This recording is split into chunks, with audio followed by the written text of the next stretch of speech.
ito po yung mga makita ho natin yung Diyos, maging sa panahon na excited tayo, masaya tayo, talagang ganyan, o kaya naman yung bagsak ang ating mga kalooban. Alam mo ho ninyo, ito po'y napaka-importante, lalo na sa kasalukuyan nating kalalagayan. And ano po ba itong aralin na ito? Ito po ay mga aralin na hango po sa ilan sa mga salmo sa aklat ng Psalms. Ang Psalms po ay compilation ng songs na ano po yan, na sinulat sa loob ng 1,000 taon ng kasaysayan ng Israel. Mula po sa panahon ni Moises hanggang sa panahon na sila po ay bumalik mula sa exile sa Babylon. At ito po ay mula sa salitang Grego na ang ibig sabihin po ay awitin na inawit na meron pong pag-aakampanya ng instrumentong, yung mga string instruments. No? Ito po ay ginagamit nila para ho sa pagsamba sa templo. Kaya ang tawag nila dito ay temple hymn book. Ngayon po, alam po ninyo na ang Diyos ay Diyos ng musika. Alam niyo, kung meron ho tayong maintindihan about God, He is a God who loves music. And alam niyo kung bakit? He inhabits the praises of His people. Sabi nga ho sa Psalm 150, if you have your Bible with you, sabi niya, praise Him with trumpet sound. Praise Him with harp and lyre. Praise Him with timbrel and dancing. Praise Him with string instruments and pipe.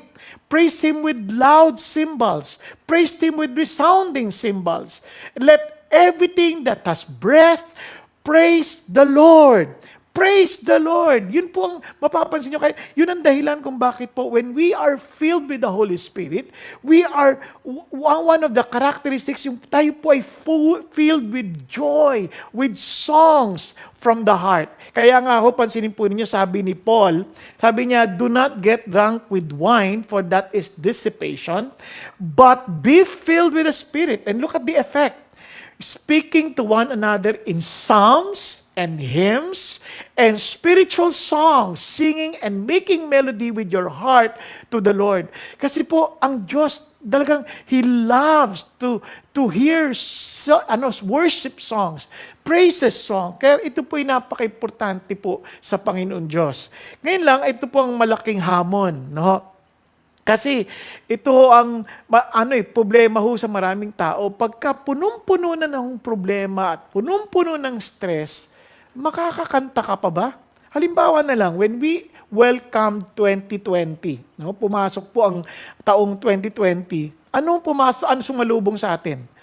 Taal, eruption, COVID-19, plane crash. Tapos mayroon pa hong kamatayan ng ilan sa atin, may kamag-anak, mga nasirang relasyon, as in broken relationships, bumagsak ang negosyo, dumating ang Typhoon Ambo, mayroon pa tayo water shortage, nandiyan pa yung kambal na si Judith at si Jonah. Kilala niyo po ba yun? Yung due date at saka Jonah, yung Jonah yung mga utang ngayon, naglabasan na yung mga pasingin.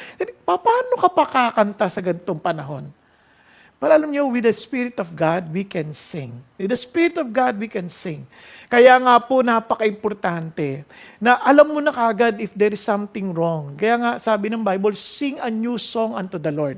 Kaya last week, ang ganda-ganda ng message si Pastor Peter, it reminds us to a song of assurance that if the Lord is our shepherd, our security or our future is secured. At hindi lang yon. Imagine, we will not be needing anything. Kasi the Lord is my shepherd, I shall not want. At ang ending niya pa, surely goodness and loving kindness will follow me all the days of my life. And sabi niya, and I will dwell in the house of the Lord forever. Di po ba ang sarap awitin ng mga ganung bagay, especially now in the midst of uncertainty? Ngayon po, tutuloy ho natin ngayon ng aralin na yan. Pero bago ako magpasimula, kukwentuhan ko lang muna kayo. Meron po isang bata, iniyaya niya po yung kanyang mga kaibigan, at sila po ay naglaro sa kanilang bakuran. At doon sa kanilang paglalaro, ang nakakatawa, ang pinaglalaroan ho nila ay isang skunk. Familiar po ba kayo sa ganitong hayop? Wala nito sa Pilipinas, pero sa Amerika, napakarami niyan. Yan po ay ang tawag dyan sa ibang salita ay sting badger. Kasi pag yan ang kanyang weapon, pag siya po ay para to protect itself, talaga hong magbubugaya ng napakasamang amoy. Sobrang sama ng amoy. Doon habang naglalaro yung mga bata, nilalaro itong skunk na ito, dumating yung nanay. Nako, yung nanay nagulat nung nilalaro yung skunk. Sabi niya, ano ba yan? Nako, bakit nyo nilalaro yan? So, naging hysterical yung nanay. So, yung mga bata natakot at nagulat. Kaya nagtakbuhan silang lahat. Dinala nila yung skunk sa loob ng bahay. Itong nakakatuwang pangyayari sa buhay. Minsan yung ating reaksyon sa bagay-bagay ay nagpapalala ng ating sitwasyon at hindi tumutulong sa solusyon. Kaya nga po may I encourage you, wag ho tayong mag-react sa mga bagay na hindi maganda, mga bagay na hindi magandang nangyayari. Let us not react. Let us learn to respond. Alam niyo po kaya ko na ginagamit yung react and respond kasi parang sa gamot, pagka hindi yung katawan mo hindi umaayon sa gamot, nagre-react yun. Hindi maganda ang tama sa inong gamot. But if you are responding, ibig sabihin, you're getting cured or you're getting better. Kaya ho, I want us to learn to respond in the situation that we're in instead of reacting. Now, kaya may I encourage you. Ito pong topic natin ay napaka-importante because we need to learn to be still and know that I am God. Napaalala sa atin, we need to be still and know that God is God. Now, alam niyo po, isa sa mga pinakasakit ng mga tao, we get so worried and afraid of so many things in life. Ako man ay ganun din. Minsan natatakot ako, nag-worry ako. When I begin to feel na parang wala akong control sa mga bagay-bagay. Kaya nga po ang worry at fear ay you're playing God kasi you feel wala kang control. And only God has control. Kayo po, pag nawala na tayong control, nag-worry tayo. Kaya nga ho, kapag kaasawa ninyo o anak ninyo o kaya sino man sa atin, biglang nafe-feel natin parang getting anxious or getting afraid.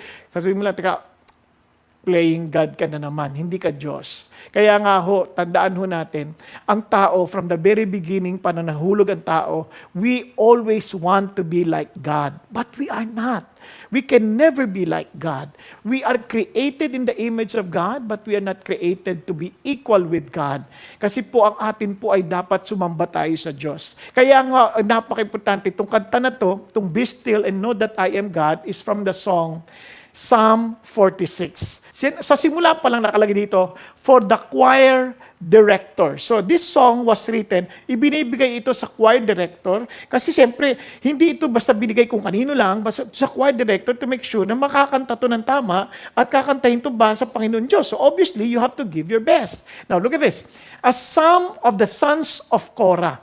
Noon po sa templo, mayroon po silang kanya-kanyang assignment, no? Hindi ho lahat ng Levita ay assigned sa pare-parehong trabaho. Iba ho assign to sing, and ito pong sons of Korah, doon sila na-assign. And pansin niyo po, dito pa lang sa kanta nito, napaka-encouraging na sapagkat yung Korah, dito po yung mga apo, naalala niyo yung mga nagrebelde kay Moses? The Korah, Dathan, and Abiram, remember those groups?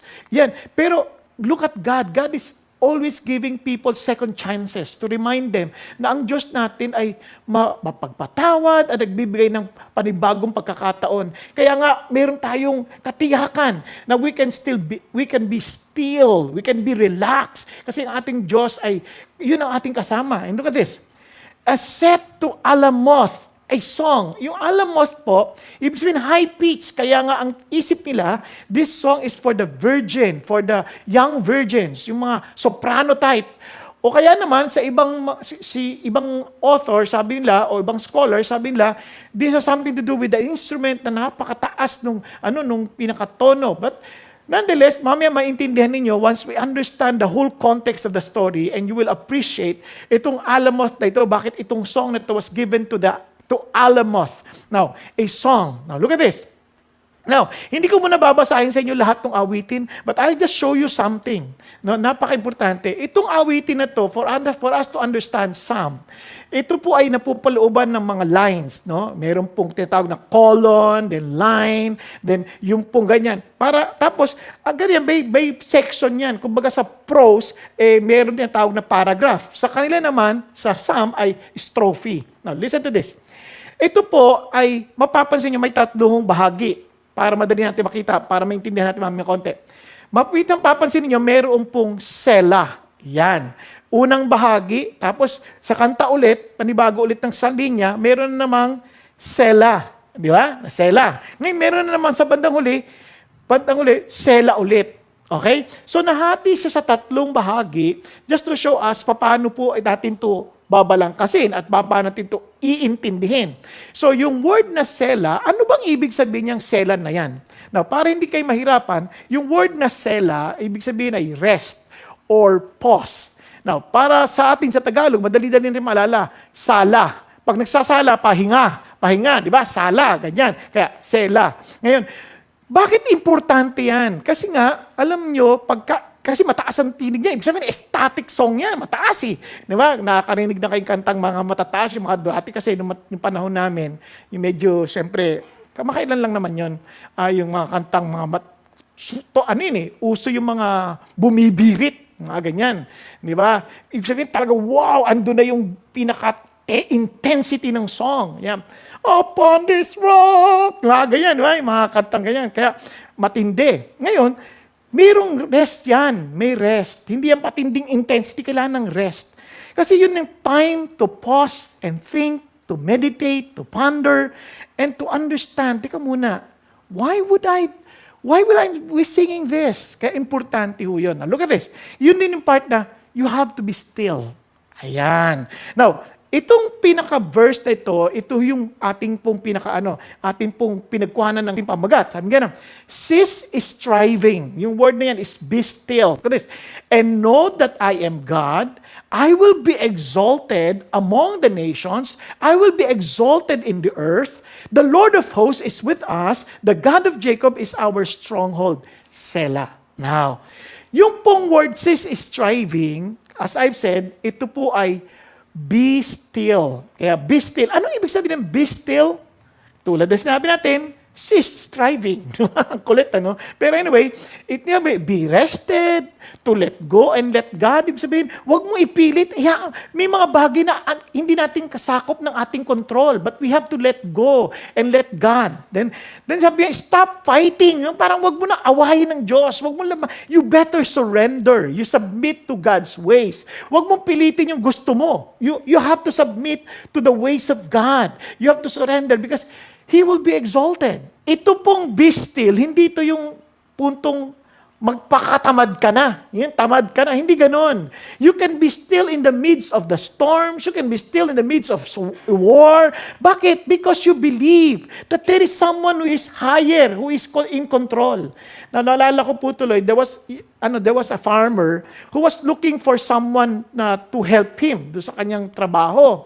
So, nag-hire siya, nag-add siya sa dyaryo para kumuha ng mga manggagawa na tutulong sa kanya. Now, ito problema.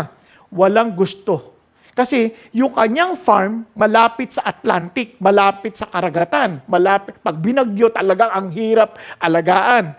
So, finally, there was a payat na lalaki, maliit, no? Tas medyo may edad na, hindi naman matanda, yung siguro mga 40s, kanyan. So, imagine nyo na lang akong payat. Sigurado, hindi ako yon kasi mas matanda ako doon eh. Ngayon, ito na, nag-apply. Sabi niya, nagdududa yung may-ari, tatanggapin ko ba to? Kaya ba nito yung trabaho? Sabi niya, okay. In-interview niya, sabi niya, ano maaasahan ko sa iyo? Sir, maaasahan niyo akong makakatulog ako pag may bagyo. Ha? Grabe naman ang klaseng trado. Ano ibig sabihin nito? So, hindi niya intindihan. Anyway, kinuha niya pa rin. So talaga nagulat naman siya. Talaga itong mama, ang ganda magtrabaho, ang sipag. So he was very, very impressed. Until one time, merong bagyo. And in his surprise, nung narinig niya, lakas ng hangin. Tapos siyempre, lumabas siya kasi nagwo-worry siya eh. Pinuntahan niya, natutulog yung farmer. Sabi niya, kinatok niya, bakit ka natutulog mga bagyo? Sir, di ba sabi sa inyo, natutulog ako pag bagyo? Sabi, gusto niya nang palayasin, agad-agad. Sabi niya, kapal ng mukha nito. Pero alam niyo po, pinigilan niya yung sarili niya. Natulog ulit yung farmer eh. Tapos sa paglabas niya, patingnan kung ano nangyari, nagulat siya. nakaayos lahat ng bangka, nakaayos lahat ng mga tanim, talagang tinakpan, preparado. Talagang kaya naman siya mapanatag kasi nagawa niya na yung dapat niyang gawin. Ibig sabihin, prepared siya maging sa bagyo. Yan. Kaya yung be still, hindi necessarily katamaran, yung parang okay na, wag na tayong gumawa, hayaan mo na lang yan, pwede na yan, hindi ganyan. Pag sinabi natin be still, na kahit sa gitna ng ating pagpupunyagi, panatag ang ating puso, hindi tayo nag-aalala, hindi tayo stressed, at alam natin na merong Diyos na may control ng lahat ng bagay. Kaya if you know that God is in control, we can be still. Ganda ho ng outline na ginigay sa atin ni Pastor Peter kanina umaga. Kaya yun din po ang ating pong outline. Kaya remember in 3R, ano po yan? That God is our refuge, that God is our rescuer, and God is our rest. Alam niyo ho, habang iniisip ko yan, ito ho ang naalala kong bigla. That we have to stay safe, stay with God because He is our what? SAP. Alam nyo na yung mga tao po nagkakagulo because of their social amelioration program. Yung iba hindi nakakatanggap, yung iba parang hirap na hirap, lungkot na lungkot, yung iba hindi sila qualified, lungkot na lungkot, ang sama, stress na stress, pumipila na maaga. But you know what? God is our sure SAP. Anong ibig sabihin ng SAP? Remember that God is our shelter because He is our refuge. That God will send His angel to rescue us because He's our rescuer. Di ba? Yung kaya angel, o kaya naman, if He will not send an angel, He Himself, the great Alpha, would come to rescue us. At hindi lang yon, He is our peace. He is our peace. Why? Because He is our rest. Kaya naman, we can rest because He is our peace. He is our real SAP, the sure SAP. Kaya let me repeat, be still, because God is our refuge, God is our rescuer, and God is our rest. Let's start with refuge. Remember that God is our refuge. What does it mean? Let's go to the Psalm. Sabi niya, God is our refuge and strength. And sabi niya, a very present help in time in trouble. Therefore, we will not fear. Sabi niya, kung God ang ating refuge. Sa Pilipinas, medyo mahina. Hindi natin masyado ma-appreciate yung word na refuge. In fact, pati yung Tagalog dito malambot. Like, ang Tagalog dito is silungan o kaya kanlungan. So, medyo alanganin. Kasi yung refuge sa atin, wala talaga tayo yung matinding tower, matindi yung strong tower o kaya stronghold na matatakbuhan. Bakit kailangan ba yan? Tingnan nyo, pakinggan nyo ha. In the present help in trouble, yung word na trouble is, parang squeeze in. Yung parang hindi mo na alam kung anong gagawin mo. Parang sikip ka na. Yung talaga hindi mo na alam. Parang hindi mo na alam paano ka makakahinga. Parang ganyan. So therefore, sabi niya, therefore, if He is my refuge, God is my refuge, therefore, we will not fear. Yun ang kanyang conclusion. Hindi dapat tayo matakot because God is our refuge. Ano ba tinutukoy nito?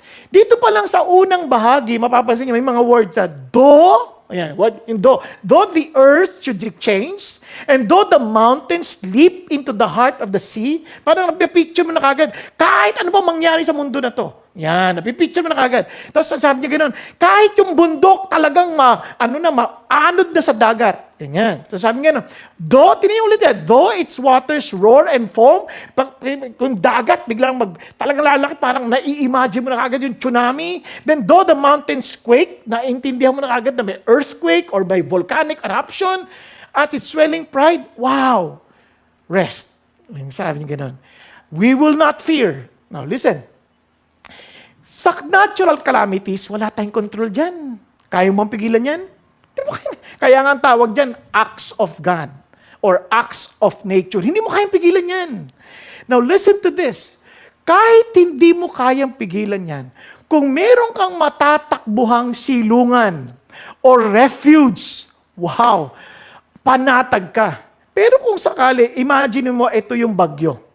Laking bagyo, parating. Pero ang silungan mo ay ganyan. May pag-asa ka. Now listen, pagkatapos ng bagyo, katulad ng nangyari sa Yolanda, sirang-sira yan.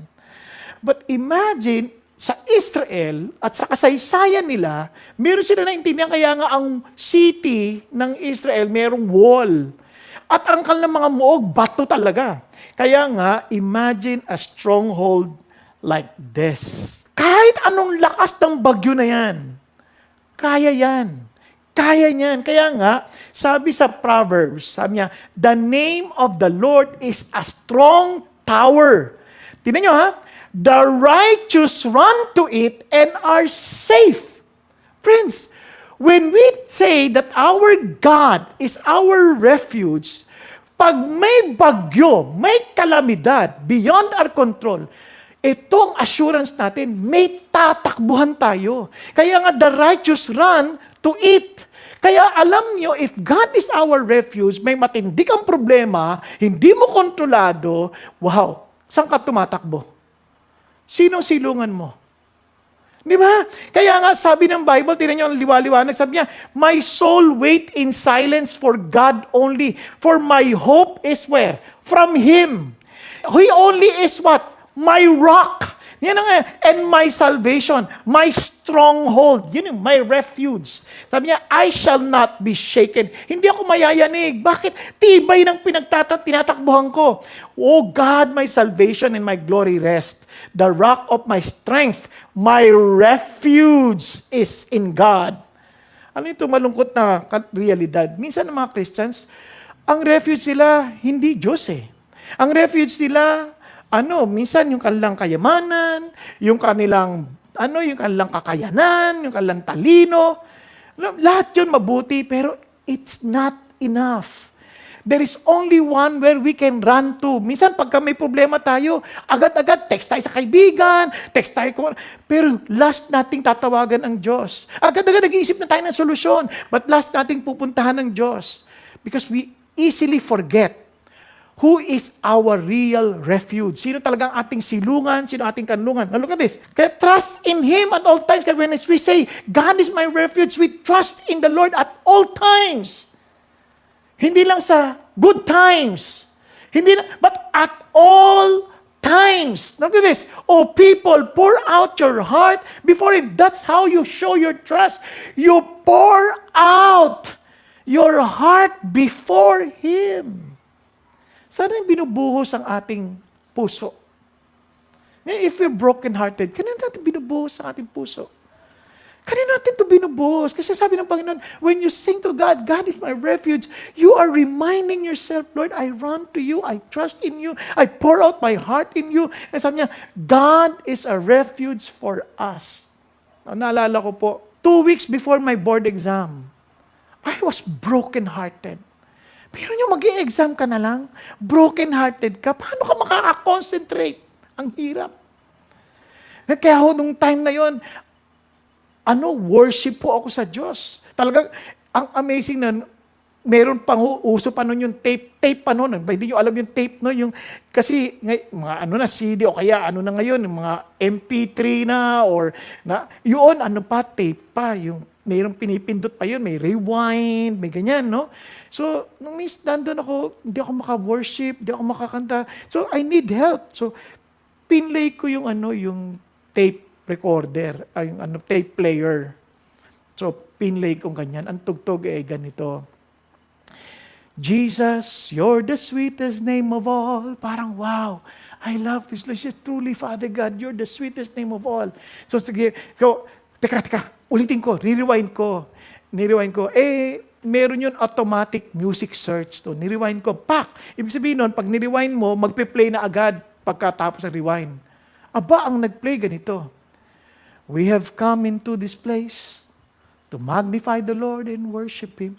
Sabi ko, pero siyempre, hindi ko pa napansin yun. Pero sabi ko, yes, Lord, let me magnify your name. Let me worship you. Pero sabi ko, hindi to, mali.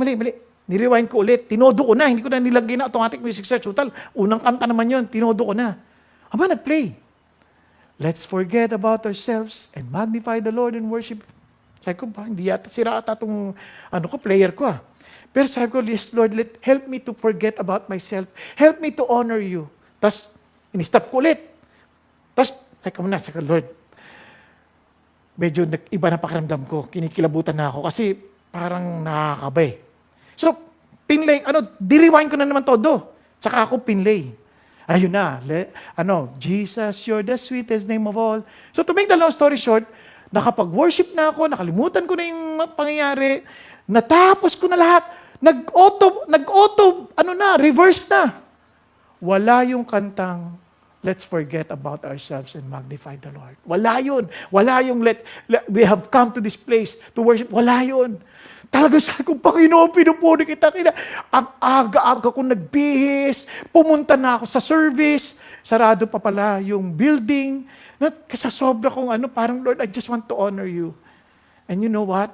I surrendered my feelings to God. I poured out my heart to God. And this is the wonderful part. Pagpunta ko doon sa review, dahil para ayusin na yung mga papel, nakita ko yung babae. And you know what? I remember the girl, but I don't remember the feelings anymore. And true enough, I was delivered. And itong pinakamagandang parte, I passed the board exam, and she did not. Ay, hindi, joke. Hindi ako masaya, hindi siya pumasa. Pero at least pumasa ako. But one thing I thank the Lord is, you still have a song to sing because you have a refuge to run to. Kaya nga sabi ng Bible, I have become a marvel to many. Kaya yung iba nagtataka, ano meron ka? Sabi niya, for you are my strong refuge. Now, listen to this. Sa gitna ba ng mga problema natin pinagdadaanan, masasabi ba ng mga tao sa paligid natin, alam mo, nakakatuwa ka, ibang-iba ka. What makes you so calm? What makes you so joyful? Bakit ang saya-saya mo pa rin? People would wonder and say, wow, alam mo, kakaiba ka, kakatuwa ka. What's your secret? Because, Lord, you are my strong refuge. Alam niyo ho, hindi ako ganito. Trust me. I was a warrior. Kaya nga ho, naalala ko nung naglaro ako dati ng basketball sa Christian Athletic Association of the Philippines. May naagawan akong bola. 27 years old ako lang noon, ha? Naagawan akong bola. Pag-agaw ko ng bola, ang laki-laki nung mga kalaban namin. Pag-agaw ko ng bola. Di pagkatapos nung laro, sabi ba naman nung kalaban namin, kasi dating nasa professional basketball. Sabi niya, you're still strong, ha? Sabi ko, tindi naman ito. Kasi tingin niya sa akin, mukhang matanda na ako. Parang at that time, I look like 50. Kapag tinatanong ako ng mga panahon na yun, mga 27 lang ako. Tatanong, ilang taong ka na? Pag sinabi ko, 50. Gaganon lang sila. Ganun pala, kaya pala. Ganun lang. Pero at that time, 27 lang ako noon. Kasi I was a very warrior guy. Tapos lagi akong anxious, lagi akong stressed. And buti na lang ho, as the Lord teach me little by little to trust Him and to really run to Him as my refuge. Ayan, nag-aabot na rin yung edad ko. Di ba? Kaya napaka-importante. And I remember in Matthew, for example, behold, there arose a great storm on the sea. And so that the boat was being covered with the waves, but Jesus Himself was asleep. Si Jesus is a very good example because He is our Lord. Biro niya natutulog lang habang ang lakas-lakas ng bagyo, ang lakas-lakas ng agos, nasa bangka sila. And sabi niya, and they came to Him and walked Him. Sabi ng mga alagad, dito mga fisherman na to, sanay sila sa dagat. Ano sabi niya? Lord, ligtas mo kami! Mapapahamak na kami! Anong sagot ni Jesus? Sabi niya, why are you afraid, you men of little faith? Ba't kinatatakot? Ano ba kayo? Sabi niya, then He got up and rebuked the winds and the sea and it became perfectly calm. Because sinuway lang. At biglang, naging banayad na. Ano sabi ng Lord? And the men were amazed and said, what kind of a man is this, that even the winds and the sea obey Him? Alam niyo bakit maraming tao natatakot? Because they don't know Jesus. They don't know God. And I pray that if you don't know Jesus, and kaya minsan wala tayong matakbuhan, may you also ask the same question. What kind of man is this? And this is the kind of God we're serving. Who is the God who understands us because He became human. He's a God who understands what we're going through. He can empathize with us because He became man. Now listen to this. Kaya nga yung word na God is my refuge is from the word Elohim. It's the same name, Elohim, plural. Diba? Ang singular dyan is El. Same, Elohim, yung sa Genesis 1:1. Ano yan? God, Elohim, plural, created, bara, the heavens and the earth. Bara, singular. They are the triune God involved. He is our refuge. The triune God is our refuge. Ang ganda, He's a God the Father, God the Son, and God the Spirit. And kaya sabi niya, let us make man in our image. When they were talking, let us make man in our image. Why? Because there's one God in three persons. And that is the same God who's calling our refuge. Kaya nga, kita natin God and look at Jesus. If Jesus is in our vessel, ang sabi niya, with Christ in my vessel, I can smile at the storm. Why? Because He is our strong refuge. You know, we can be still. Now listen to this. And sabi niya, we can be still. Why? Because He's our rescuer. He's our rescuer. Remember that God is our rescuer. He can send His angel. And He can, even He Himself, the Alpha. Remember, the Alpha and the Omega, He Himself will rescue us. In times of trouble, masarap pong maiisip natin, there are some people who would rescue us. But sometimes yung mga nagre-rescue sa atin, nakakatawa. Yung parang kulang, hindi nila masapatan. Tingnan niyo lang po ito. Somebody sent me this. Ito po, siyempre mabait naman, matulungin, di ba? Nakita niya yung sasakyan. Uy, walang driver. Umaabante. So, siyempre, naisip niya, naku, kailangan matulungan ko ito. So, ni-rescue niya, yung bagay sasakyan, nire-rescue niya. Para lang, para baka kumasaan, mapadpad yan. So, kumuha pa siya ng kalso. Talagang matulungin. Ang sarap ng gano'n, no? Yung mayroon tayong mga kababayan matulungin. Pero tingnan niyo naman po, di ba, masaya na siya, na napatigil niya yung sasakyan. Ayan, tingnan niya, walang driver. Ayun. Ayan, hindi niya alam. Kapahaba ka ng dinulot niya, hindi tulong eh. Alam niyo, minsan, sa kagandahan ng ating loob, maraming tao, tumutulong sila, no? Pero sa halip na matulungan sila, lalo pa sila napapahamak. Lalo napapahamak yung tinutulungan nila. Kaya alam niyo po, minsan, the reason why God wants us to not to become indispensable to any human being, because it does not help them to know God. Kaya nga sabi ni Oswald Chamber, if you become indispensable in the life of any human being, you are no longer doing the will of God. Bakit? Because no one else should be indispensable in the life of any human being. Walang sino man na dapat yung hindi pwedeng mawala sa buhay ng isang tao. Si God lang. Ang asawa natin mawawala. Ang anak natin mawawala. We cannot depend on them. Yes, thank God for them. But we cannot depend on them. We cannot depend on our company. Hindi tayo pwede umasa sa kumpanya. Bakit? Thank God for the companies, but pwede sila magsara. Di ba? Kasi walang indispensable sa mundo. Si God lang. Kaya God is our refuge and strength. Look at this. A very present help in trouble. Talaga on time. He never gets late. He come on time and He helps in the nick of time and exactly what we need. Now, ito sabi niya, yung eksaktong kailangan natin. Though the earth should change. No? Kailangan eksakto. And therefore, we will not fear. Now, let's continue. Lalagpasan natin, tinan niyo pa. Punta tayo sa pangalawang bahagi. Ang sabi niya, there is a river whose streams make glad the city of God. Ito yung mga bagay na hindi mo basta-bastang pigilan. Kanina, kalamidad. Ito naman, the holy dwelling places of the Most High, God is in the midst of her, she will not be moved. Yung city, yung lungsod, referring to Jerusalem, referring to the Mount Zion. Yan yung, sabi niya, lungsod ng Diyos. And itong nakakatawa, sabi niya, river, wala namang ilog doon eh. May mga stream pero walang ilog doon. Kaya sabi niya, ano ibig niya sabihin ito? Now, tingnan niyo ha, God will help her when morning dawns. Pag nagbukang liwayway na, tutulungan ng Diyos. Ito po, may sinasalarawan dito. Doon yung maintindihan bakit yung alamot. Papakita ko sa inyo mamaya konti. Sabi niya, itong Diyos, kahit na limited yung resources ng city, ano sinasabi nila? The God that we are serving, who is in the midst of the city, nasa kalagitnaan ng lungsod, He can take care of the land and water it. You make it very fertile. Maaring walang ilog doon, but the God who can even make the desert a spring of living water, yan yung Diyos na aming muog. Yan ang aming kanlungan. Yun sabi niya. The rivers of God are full of water. Grain grows because you make it grow. Kahit wala kang nakikitang ilog doon sa paligid ng lungsod, pero merong ilog ang Diyos.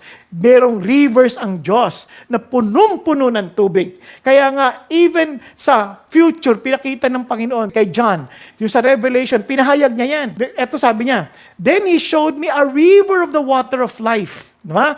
Clear as crystal. Coming from where? From the throne of God and of the Lamb. Now, there will be no longer be any curse. And the throne of God and the Lamb will be in it. And His bondservant will serve Him. Pinapakita niya, here is my God. He has resources that we do not know. That's why He can rescue us. Kahit yung akala mong wala na, parang wala ng pag-asa, wala ng source, wala ng gamit, wala ng ilog, meron si God. Meron siyang mga bagay na hindi mo alam kung saan niya kukunin dahil siya ang may-ari ng lahat ng bagay. Kahit sa panahon natin, parang we seem to be seeing no way. God can make a way. Naalala niyo sila Moses? Wala nang tatawiran. And sabi ng Lord, tumawid ka sa dagat. Hinati ng Diyos yan because God will make a way when there seems to be no way. Yun yung kaya sabi niya, this is how God rescues His people. Look at this. The nations made an uproar. The kingdom stuttered. He raised His voice and the earth melted. Pag nagsalita na ang Diyos, tunaw ang lupain, sabi niya, the Lord of hosts, look at the words, yung Lord of hosts, ibig sabihin niya, commander of the army of the heavenlies. Host, niya, is with us.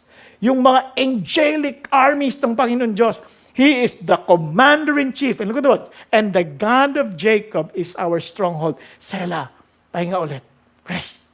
Remember this. Now, ito ba, anong pinipicture nito? According to some scholars, they said, itong kanta na to is dahil din dun sa pangyayari ng maraming deliverances na experience ng Israel. Panahon ni Jehoshaphat, panahon ni Asa. Pero ang pinakamalapit ay yung karanasan ni Hezekiah kay Sennacherib. Ito po ang nangyari. Sa Chronicles, sabi niya na when Hezekiah saw that Sennacherib had come and that he intended to make war on Jerusalem. Remember, ang tinutukoy niya yung river? Look at this. He decided with his officers, kasama ng kanyang mga pinuno, nagdesisyon sila at mga mandirigma, to cut off the supply of water from the springs which were outside the city, and they helped him. Kasi ang isip nila, kaya pupuntahan na si Sennacherib kasi bado sa tubig. Pero sabi niya, kahit putulin natin yan, our God has a different supply. Hindi siya limited sa supply natin. Tingnan niya. So many people assembled and stopped up all the springs and the streams which flowed through the region, saying, why should the kings of Assyria come and find abundant of water? So sa madaling salita, talagang ininsulto sila ni Sennacherib, kung ano-ano pinagsasabi, but si Hezekiah encouraged the people by saying, sabi niya, be strong and courageous, do not fear or be dismayed, because of the king of Assyria, nor because of all the horde that is with him. For the one with us is greater than the one with him. Ibig sabihin, kahit ang dami niyang mga hukbo, wala yan. Sabi niya, kasi yung kasama natin ay mas dakila kaysa sa mga kasama niya. O, tuloy tayo. Sabi niya, with him is only an arm of flesh, but with us is the Lord our God to help us and to fight our battles. You see?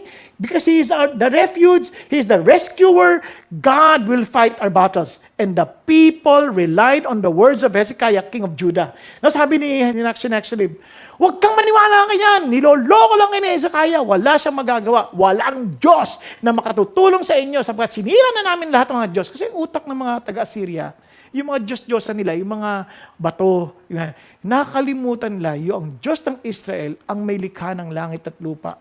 Now, kaya nga naman, ano nangyari? Si Hezekiah, look at this, they run to their rescuer, called 911, they prayed to God, nanalangin sila sa Diyos, and look at the word, and God gave them a promise. Ano sabi niya? Sa Isaiah, then Isaiah the son of Amos sent word to Hezekiah. Remember, when God speaks, the earth melts. Sabi niya, saying, thus says the Lord God of Israel, because you have prayed to me about Sennacherib, king of Assyria. Yan.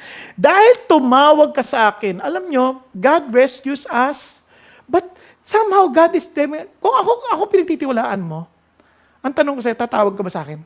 Yan. Maraming sa atin, di naman tayo tumatawag agad sa Diyos eh. Minsan we put God as our last resort and yet we say, He is our refuge, He is our rescuer. Kung talaga siya yung rescuer natin, siya ang unang tatawagan natin. No, tinan niyo sabi ni Isaiah, ang daming sinabi ng Panginoon. Pero sabi niya, tinan niyo ha, this is the word that the Lord has spoken against him. She has despised you and mocked you. The virgin daughters of Zion. Naalala niyo, Alamot? The young virgins with the high tone singing. Ito yun. She has shaken her head behind you. The daughters of Jerusalem. Alam niyo kasi, pag atake ng normally ng mga kaaway, ang unang nabibiktima ay mga virgins kasi sila yung kinukuha, gagawing asawa, alipin, ganyan. At talagang ginagahasa. Kaya taga wala siyang awitin. But this time, you can give this song to the Alamoth. You can give this song to the young virgin because I just want to assure them that I will rescue them. Di ba? Sarap. Natuloy tayo. Tingnan nyo ha. Therefore, thus says the Lord. Nagsalita ng Diyos. Concerning the king of Assyria, hindi siya makakapasok sa lungsod na to. Hindi siya makakapana. Ng pana rito.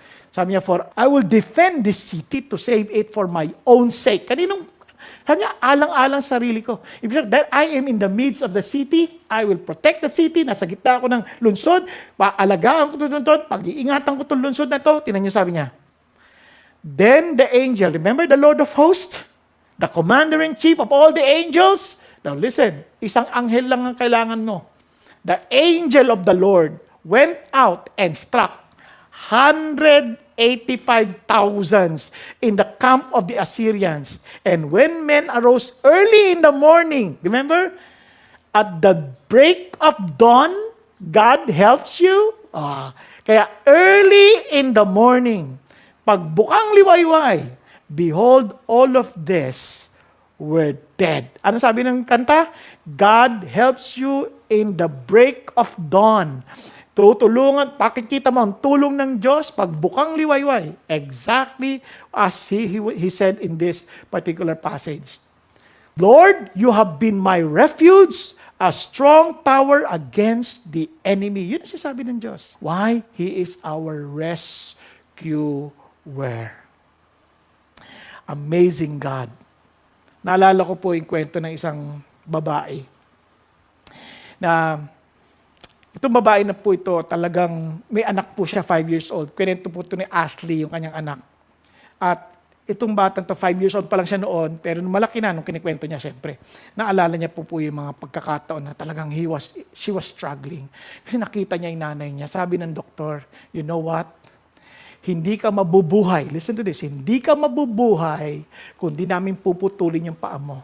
Dahil, sabi niya, meron daw sakit, parang merong infection. At dahil doon, kinakain yung paa, kapag hindi pinutol, mamamatay yung nanay. Ayaw pumayag ng nanay. Sabi niya, hindi ho. Pero ganun pa man, dumating na yung mga magulang ng nanay, yung lola ni Aisley, ganun pa rin sabi niya, kailangan, wag lang tayong panahon, pag-usapan pa yan, hindi na namin mapapaliwanag sa inyo bakit kailangan tanggalin yung paa. Tapos umiiyak na po. Tapos gusto nilang alisin na yung bata, ilabas sa kwarto. Tapos sabi nung nanay, sandali lang, pwede ka bang hawakan sandali anak ko? Nilagay niya sa dibdib. Sabi ni Ashley na, naaalala ko pa yung tibok ng puso ng nanay ko at nakatitig ako sa kanyang mga muka. At ang nanay ko walang luha, walang takot. At sabi niya, alam mo anak, tatandaan mo to, ikaw ay regalo ng Diyos sa akin. At dahil ikaw ang regalo ng Diyos sa akin, sabi niya, importante ka. Dahil may sakit ako, endometriosis. Hindi ko po alam exactly ano talaga yung sakit na yan, pero sabi sa akin, hindi ako magkakaanak. Pero anak, alam mo, pinag-pray kita. Dahil sila'y doktor, hindi sila Diyos. Pinag-pray kita at naggulat silang lahat. Paglipas ng maraming taon, bigla akong nagkaanak. Nabuntis ako, hindi pa sila naniniwala, sinabi kong buntis ako. Sabi niya, hindi, ano lang yan, parang dahil lang sa isip mo yan, parang guni-guni mo lang yan. But they were very surprised nang naisilang ka. And alam mo, hindi papayag ang Diyos na mamatay si Mami dahil binigay ka sa akin, dahil alam ko, pag pinapaalaga ka ng Diyos sa akin at lalaki ka na makikita ko. Makikita kong lalaki ka at lalaki ka ngayon. Sabi niya ganyan. And alam niyo po, tsaka dinala na siya sa operating room. Hindi makalimutan ni Ashley. Alam niyo nangyari? Paglabas ng mga doktor, hindi ho namin pinutol ang kanyang paa.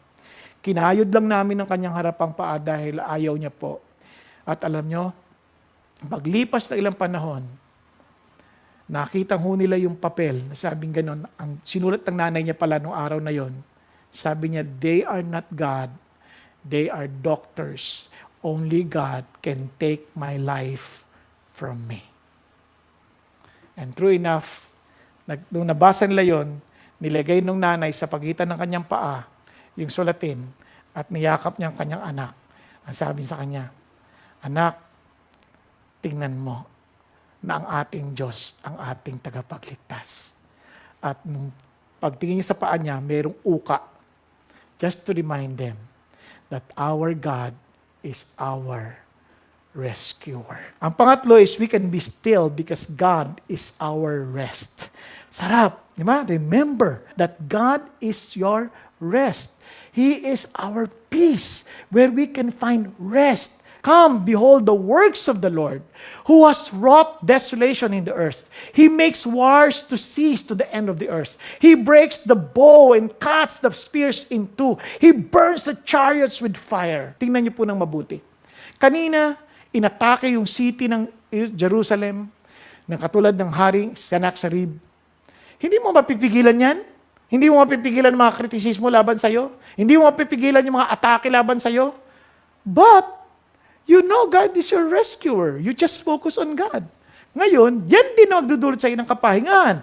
Lalong wala kang control pag mayroong global warfare. May global pandemic. Tingnan nyo.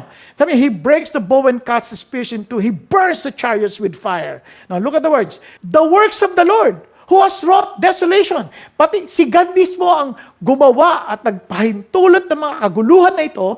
Pinahintulot na niya yan.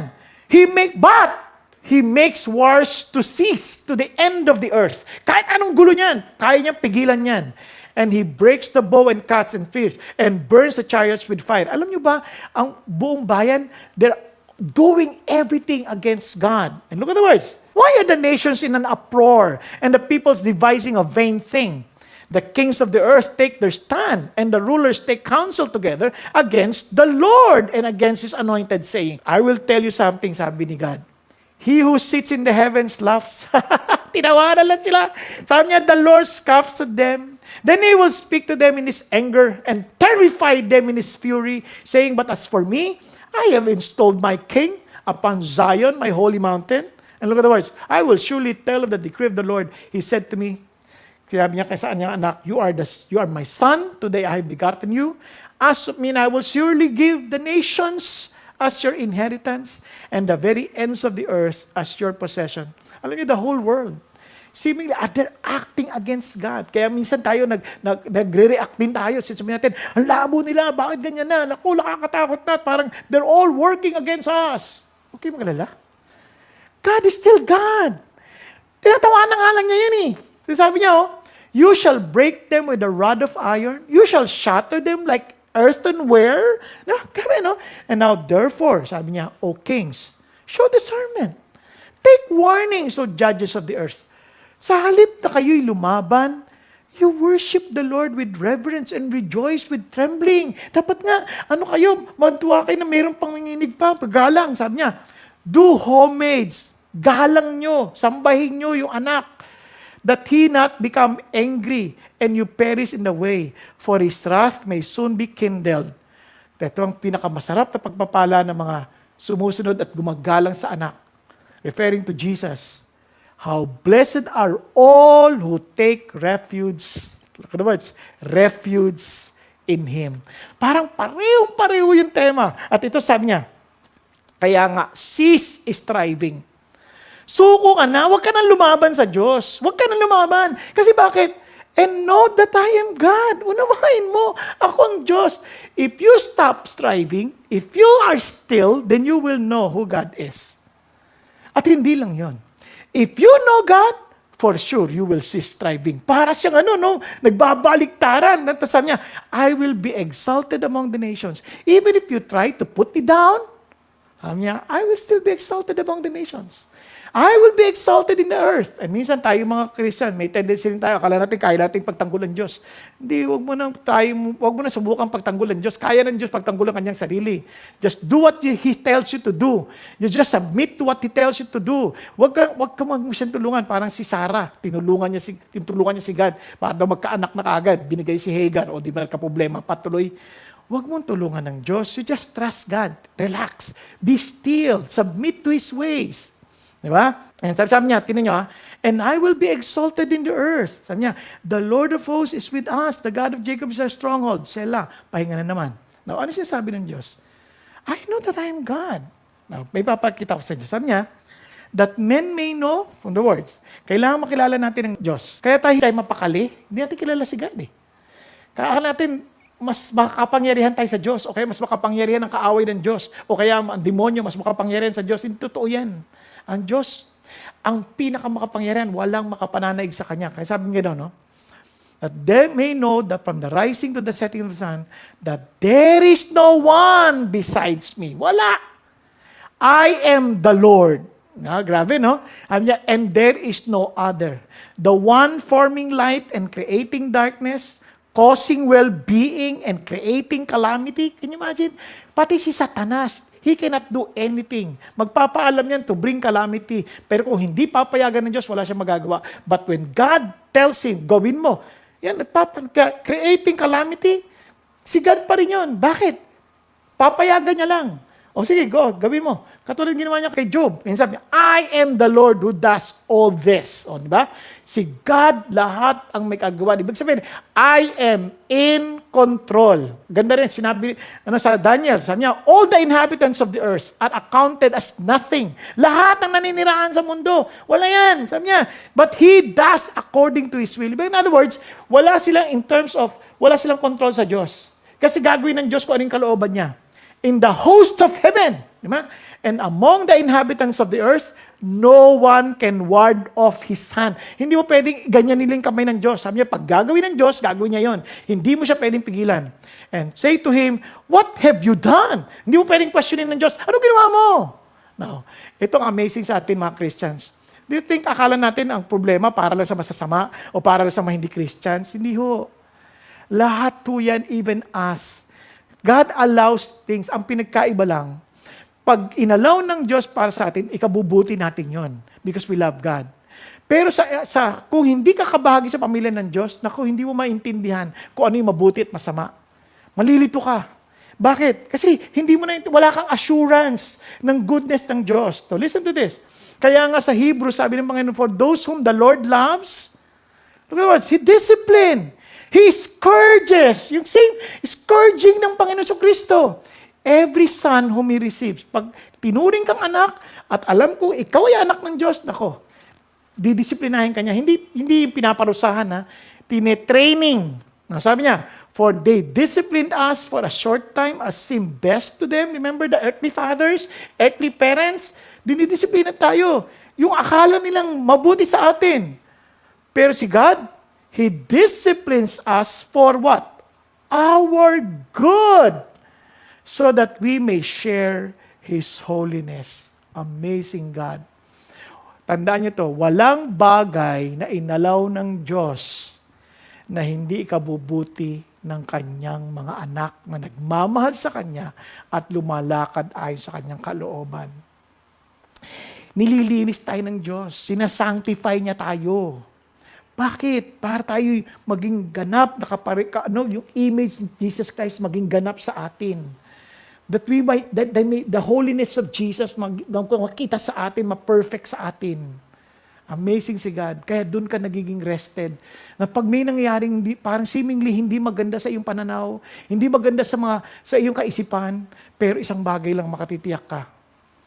mabuti sa atin. Dahil alam natin mayroong Diyos na napakabuti, mapagmahal ng Diyos, makapangyarihang Diyos, pero napakabuting Diyos na ang hangad ay ikabubuti natin. Let's go back. Cease striving and know that I am God. Meron pa akong iiwan sa inyo, baka makalimutan. Alam niyo ba itong word na know? Hindi ito no na madami kong alam tungkol sa Diyos. Hindi. Magugulat kayo, yung word na know from the Hebrew, yada. Alam niyo bang the same word was used with this verse? Sabi dito sa Genesis, now the man had relations with his wife. Alam niyo bang had relations with? Ang word na yan is yada. Same word. Kaya nga nakakagulat, sabi niya, when you want to know God, if you are, kasi utos yan eh. Sabi niya, cease striving, be still, and know God. What does it mean? Have relationship with God. Hindi yan know lamang na, wow, I know about God, that this is like this. No, may relasyon ka ba sa Kanya? Yan. Kasi you'll never be satisfied or you'll never be secured. Him being our refuge kung wala ka relasyon sa Kanya. You'll never know that He's a rescuer kung wala ka relasyon sa Kanya. Di ba, sarap na niya, my husband rescued me. Kasi may relasyon ka para I will do everything to rescue you. I will do everything because you're my daughter. Because you're my son. I will do everything to rescue you. Yung ganun ba? Eto ho, ganun. Because of the relationship, you are so rested. Now, tinasabi ng Lord, si Jeremiah, let not a wise man boast of his wisdom. Let not the mighty man boast of his might. Let not the rich man boast of his riches. Wala kang magmamalaki dyan. Why?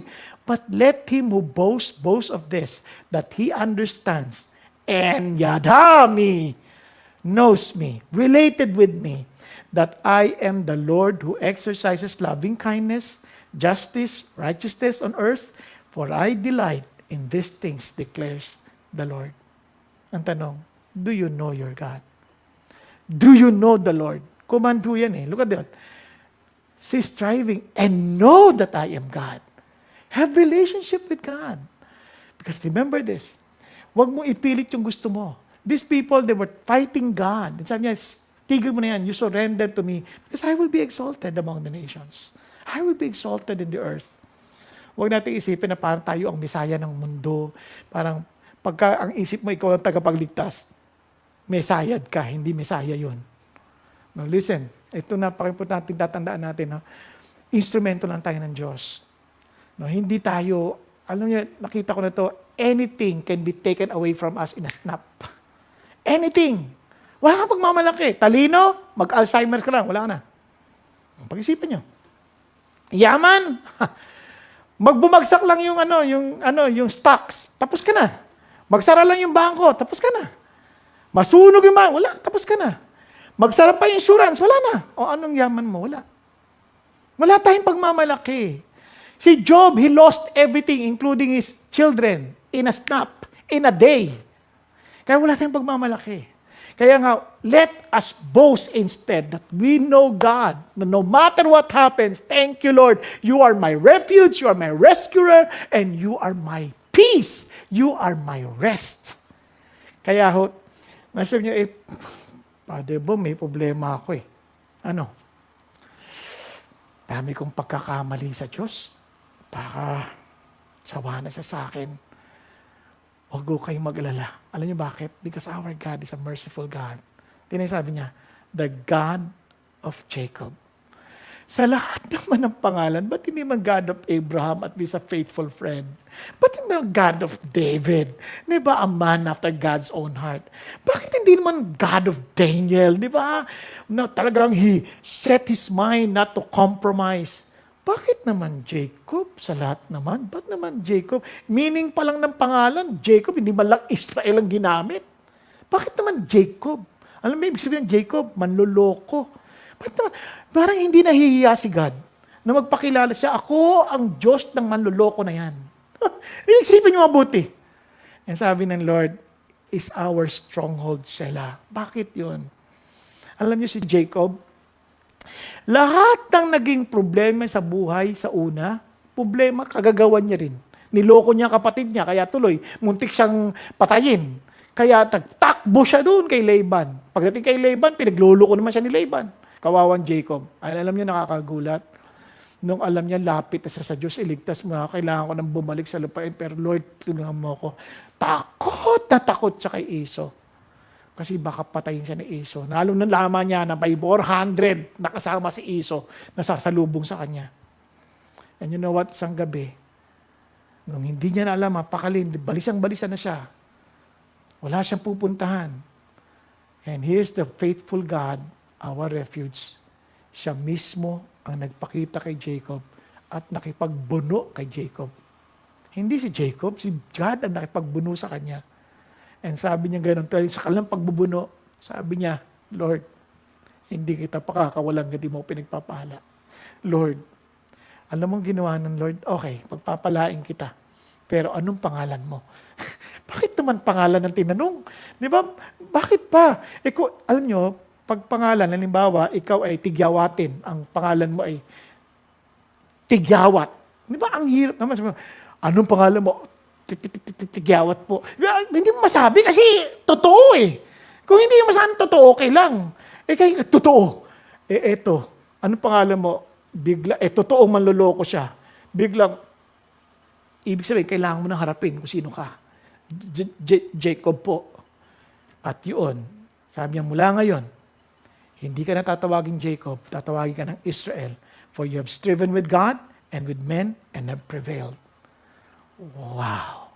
Ano sinasabi ng Diyos? You have started a new beginning in your life.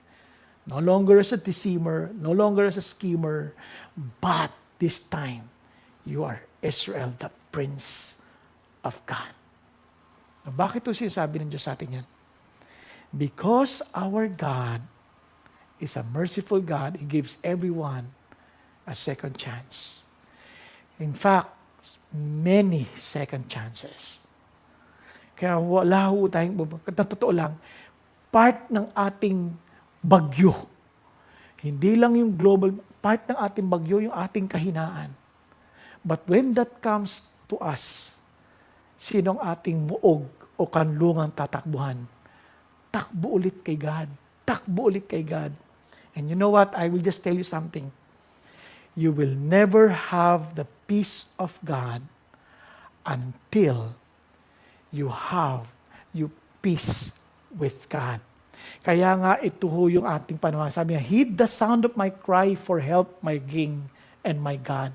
For to you I pray. Kasi pag sinabi mo, you are my refuge. You are telling God, you are my King. Ikaw ang tinatakbuhan ko. You are my refuge. Paano ko nakita yan? Tingnan niyo, sabi niya sa verse 11, but let all who take refuge in you be glad. Let them ever sing for joy, and may you shelter them, that those who love your name may exalt in you, na magdidiwang sa inyo. Now listen, if you tell God He's your refuge, you are also telling God, you are my King. If you tell God He's your rescuer, you're telling God, you're my King. If you tell God that He's your rest, then you find rest in your King. Is He your King? Now let me end with those few verses. Therefore, having been justified by faith, makasalanan, wala nang karapatan, but we were made as if we did not commit any sin. How? We have peace with God through our Lord Jesus Christ. Siya, yung muog na siya mismo nagligtas sa atin. Through our Lord Jesus Christ, we have peace with God. Because you'll never experience the peace of God without having peace with God. Because we're enemies of God. Pag binasa niyo yung Romans 5, we were enemies of God. But because of the death of Jesus Christ, we were reconciled with Him. We became friends with Him. And look at this. Through whom also we have obtained our introduction by faith into this grace in which we stand, and we exult in hope for the glory of God. Look at the words. And not only this, but we also exult, look at the words, celebrating, nagdiriwang in our tribulation. Grabe, no? Knowing that tribulation brings about perseverance. Perseverance, proven character. Proven character, hope. Wow, tinan nyo. And hope does not disappoint us. Why? Because the love of God has been poured out within our hearts through the Holy Spirit. Kasi nyo, Jesus Christ, God the Father, the Holy Spirit, Elohim, the triune God, who was given to us. Wow! Kaya nga sabi ni Jesus, these things I've spoken to you, so that in me, you may have what? Peace. Rest. In the world, you have tribulation. Hindi tayo exempted sa gulo. Hindi tayo exempted sa mga problema. Hindi tayo exempted sa mga pangungutya, pang-insulto. Hindi tayo exempted dyan. But, take courage, for Jesus Christ, our refuge, have overcome the world. He's our victory. He's our victory. Mga kapatid, minsan si God na mismo ang magdadala sa atin sa refuge. Yung bagyo, itutulak niya tayo to get to the refuge. Kasi minsan, pariwara tayo eh. Kaya yung bagyo, siya na magtutulak sa atin doon. Para maranasan natin muli ang kaisipan. Para maintindihan natin, Lord, wala pala ako talagang pupuntahan kundi ikaw lang. Kaya minsan yung mga ginagawa ng Diyos sa atin, hindi natin maintindihan sa una. But, one thing for sure, yung ginawa na ng Diyos magbibigay sa atin assurance of what He has in His heart for you and for me. Let me end with this. Sabi ho ni David Jeremiah, since Noah, bagyo, judgment day, God sheltered Noah and his family for 1 year in the ark until Noah emerged to become the father of all nations in the world. Kinanlong ng Diyos si Noah at ang kanyang pamilya na 1 taon. Quarantine yun. Pero naging ama ng lahat ng bayan. Si Jacob, dahil sa kanyang kinanlong siya ng Diyos sa kanyang uncle na si Laban. 20 years later, may bago na siyang pamilya, meron siyang bagong kayamanan, at may bago siyang pagkakilanlan. Siya ay Israel, ang bagong pangalan ng pili ng Diyos ng mga tao. Alam niyo po, si Joseph ganun din. Kinanlong siya mula 17 years old hanggang 30 years old. Bakit? Para siyang isinelter po, nilagay sa isang refuge, para siyang dalawa lang ng Diyos mag-uusap, to prepare him to become the Prime Minister of Egypt. Alam niyo, ganun din si Paul. Si Paul nakulong. Una sa Arabian Desert, para pagbalik niya, preacher of the gospel. Pagkatapos nakulong sa Rome, ano nangyari? Pagkakulong niya sa Rome, pagkakataon niya to experience God in that shelter, in that refuge. Ano nangyari sa kanya? And he wrote Colossians, Philippians, Ephesians, and Philemon. Mga kapatid, maging si Jesus Christ, He was sheltered and placed in a tomb. And the third day, He rose again to bring salvation to those who believe in Him. Kaya ano sabi ng Bible? You have been a defense for the helpless, Lord. A defense for the needy in his distress. Kaya hindi itong refuge na ito, hindi pa sa mayaman lang. Madali sabihin, mayaman ka. Hindi. Galing ako sa hirap, nakita ko ang kamay ng Diyos. And sabi niya, a refuge from the storm, a shade from the heat, for the breath of the ruthless is like a rainstorm against a wall. Mayaman na mahirap, meron lang tayo isang muog. Si God. Kaya cease striving and know that God is God. And listen to this. Make sure that your character is free from the love of money, being content with what you have, for He Himself has said, I will never desert you. Hindi ka niya iiwan. Hindi ka niya pababayaan. The Lord is my helper. I will not be afraid. What will man do to me? Wala silang magagawa. And one thing na hindi natin makakalimutan, Jesus Christ is the same yesterday, today, and forever. Mga kapatid, sino ang iyong totoong muog at matatakbuhan? Let me end by saying again, cease striving and know that I am God. Be still and know that I am God. Si Tom Wiley po gawa ko kasi siya po ay nasa Peruvian jungle. At meron po siyang tanggap na telegrama dahil siya missionary doon. Sabi sa kanya ng Panginoon, yung kanyang tatay mag-aagaw buhay. So nagmadali po siyang bumiyahe. Ang problema po na habang nandun sila sa kagubatan, naligaw ho sila. Yung kanyang guide, nalito. Ikot sila lang, ikot na sila. Hanggang nag-init na ho ang ulo niya. Sabi niya, ano ba ito nangyayari sa akin? Sabi niya, bakit ganito? Nakakalimutan niya hong magsela to be still.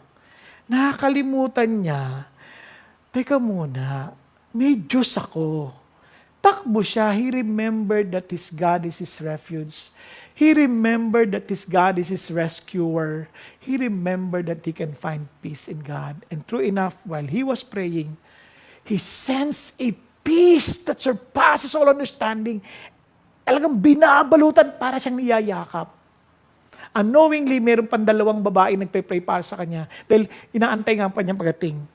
And true enough, after that sense of peace, bigla niyang napagtanto paano yung daan palabas sa Peruvian jungle. At nakaabot siya bago malagutan ng hininga ang kanyang ama. At bago nangyaring mamatay ang kanyang tatay, nakakilalang kanyang ama sa Panginoong Jesucristo dahil binahagi ni Tom Wiley anong ginawa ni Jesus sa krus para sa kanyang ama. And it was a great celebration before the death of his father. Why? Because God is our refuge. He is our rescuer. And He is our rest. Be still and have a relationship with God. Know that He is God.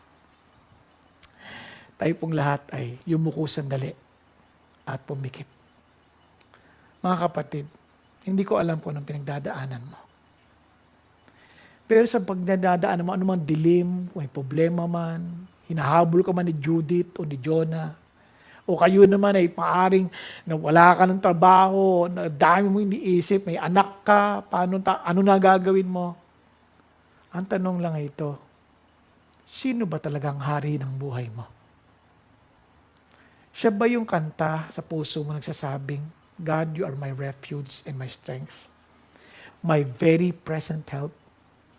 Siya ba yung kanta ng puso mo masasabi mo, God, you are my rescuer, the Lord of hosts, who is with us? Masasabi mo bang siya yung iyong kapahingahan?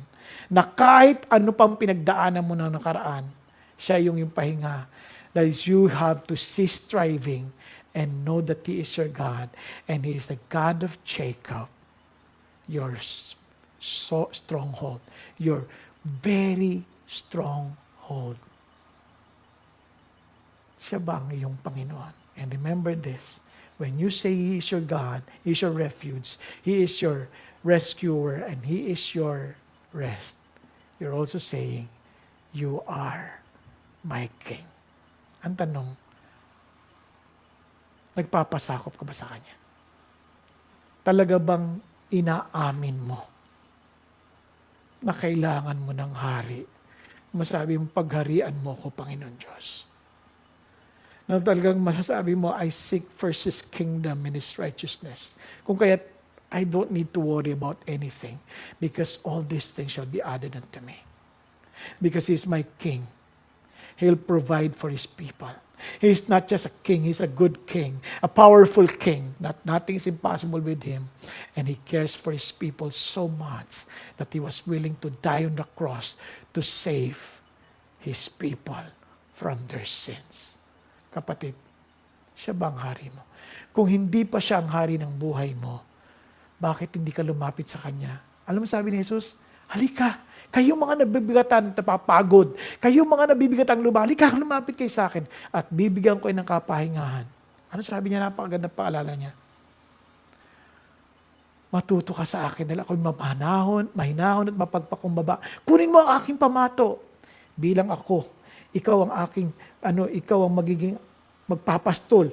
Ikaw ang gagamitin ko na magpapastol ng aking taniman. Kunin mo aking pamato. Ako maging master mo. At huwag kang mag-alala, ang aking pamato ay magaan at madali, eksakto para sa iyo. Because I know you, I created you, and I know exactly what you need. And I will protect you, for I'm your refuge, I'm your rescuer, and your rest.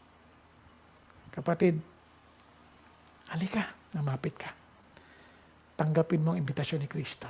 Huwag ka magmayabang, huwag ka cease striving, and start to be still and have a relationship with your God. Kung yan ang loobin ng iyong puso mo, just as I did long before, ito sabi ko sa Panginoon Jesus, Panginoong Jesucristo, pagod na po ako, patawarin niyo po ako. Pinilit ko pong mabuhay sa sarili kong paraan, trying to figure out kung paano po ko aayusin ang buhay ko. But Lord, suko na ako. I am ceasing to strive. I want to be still in you. I want to surrender to you. Gusto ko pong makipag-isa sa inyo. Gusto ko pong, pag tinatanggap ko po ang imbitasyon ninyo na lumapit sa inyo at kunin ang inyong pamato bilang pagkilala na ikaw na ang aking hari, ikaw na ang aking master, ikaw na ang aking Panginoon. Salamat po, Panginoong Jesucristo. Natapat kayo sa iyong pangako na sabi niyo, sino man tumawag sa inyo, inyo po ililigtas. Salamat po.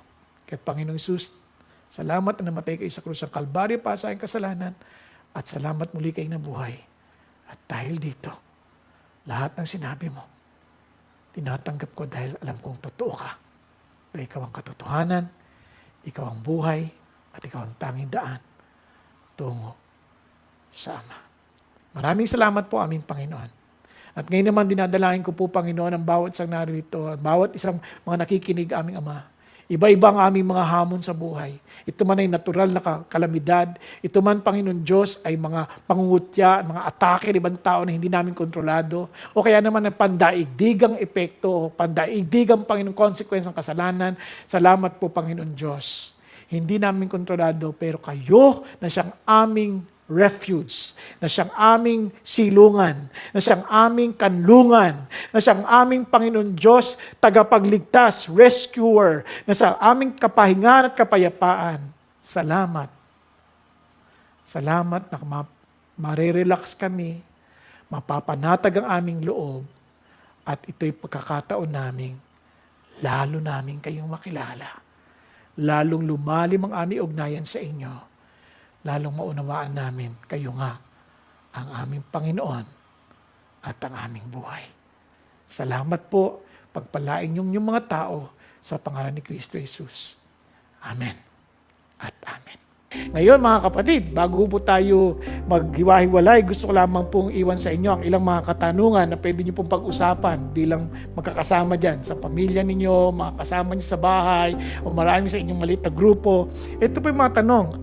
When you encounter problems, what do you usually do? Ano bang ginagawa mo pag may problema ka? Kaya sa tuwing ikaw may suliranin, may problema, ano ang iyong madalas gawin?